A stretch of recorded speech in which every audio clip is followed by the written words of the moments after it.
back to our breaking news. President Trump telling Axios that he expects a deal to end the Iran war in a day or two.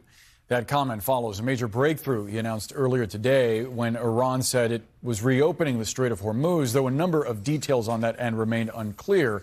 President Trump says the U.S. blockade of Iranian ports will stay in place until the transaction with Iran is 100% complete. CNN has confirmed the Trump administration may release $20 billion in frozen Iranian assets as part of a deal it is discussing with Iran. That detail also first reported by Axios and its global affairs correspondent, Barak Ravid, who joins us now. Barak, thank you so much for being with us.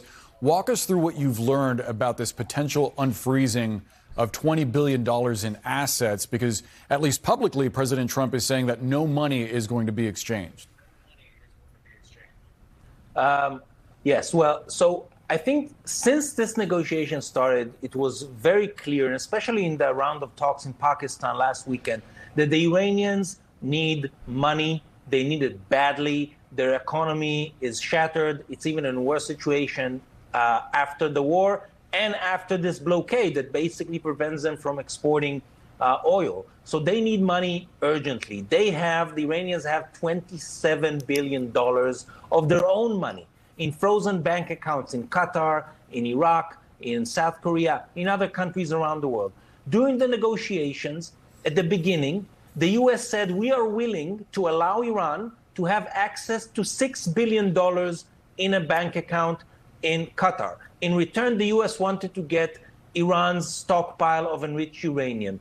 During the negotiations, the positions have changed, and a new proposal was put on the table that talks about Iran accessing $20 billion in frozen funds, again, of its own money, in return for giving most of its enriched uranium stockpile, shipping it out of the country, and downblending some of it inside Iran. Those are the discussions, according to two U.S. officials and two other sources Mark Caputo, my colleague from Axios, and I spoke to.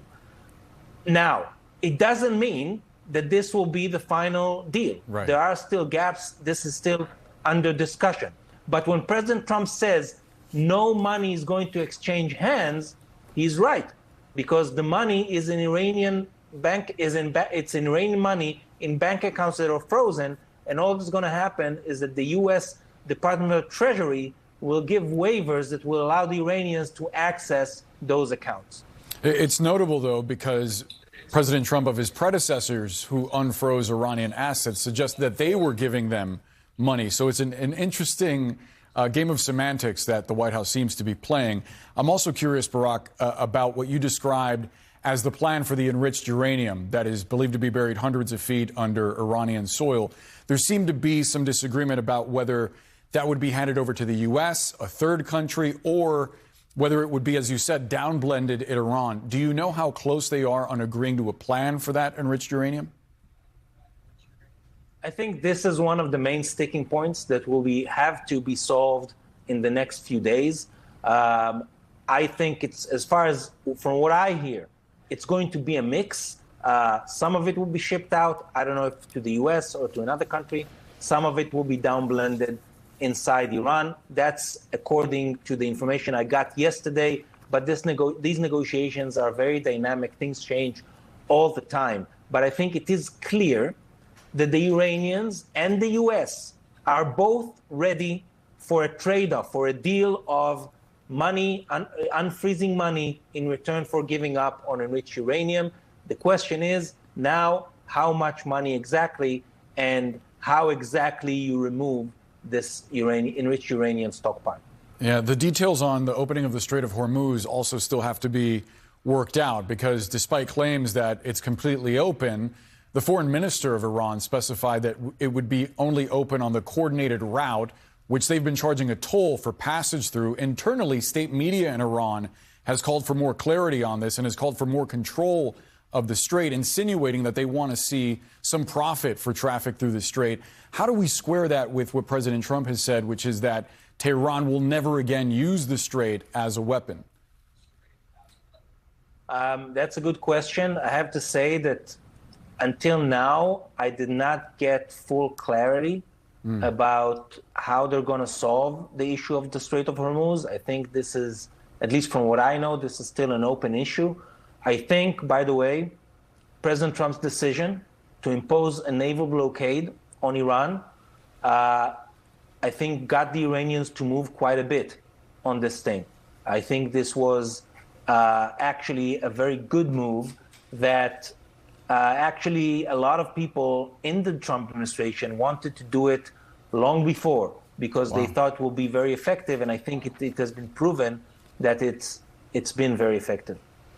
When President Trump says this will happen in a day or two, is he leaving room open in your analysis for a potential extension of the ceasefire if it does not? Or should we expect, if there is no deal within a day or two by the start of next week, that there will be kinetic action against Iran once more?